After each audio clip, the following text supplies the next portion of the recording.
Kecelakaan speedboat di perairan Sungai Musi Banyuasin, 1 WNA asal Tiongkok tewas.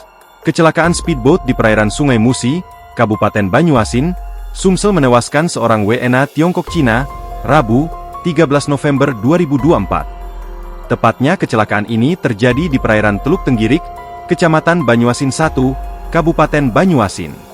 WNA tersebut diketahui bernama Wu Hao yang terjatuh dan tenggelam ketika menumpangi kapal speedboat Semoga Jaya yang membawa 25 orang bersama nahkoda dan kernet.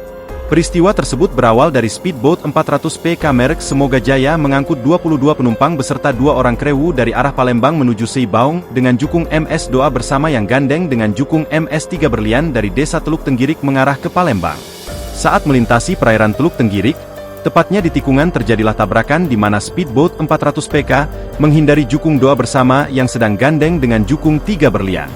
Bagian belakang speedboat tersebut mengenai bagian samping kiri jukung 3 Berlian, sehingga menyebabkan speedboat kehilangan kendali dan kemasukan air, sehingga tenggelam serta menimbulkan korban jiwa dan luka-luka.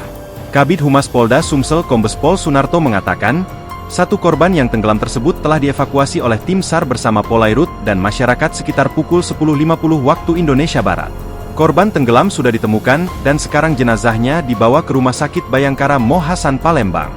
Sementara korban selamat dibawa ke markas Dit Polairut Polda Sumsel, ujar Sunarto. Petugas tengah meminta keterangan dari masing-masing nahkoda speedboat dan jukung. Selain itu, Dit Polairut juga telah memberikan informasi kepada pihak Duta Besar negara asal korban yang meninggal dunia.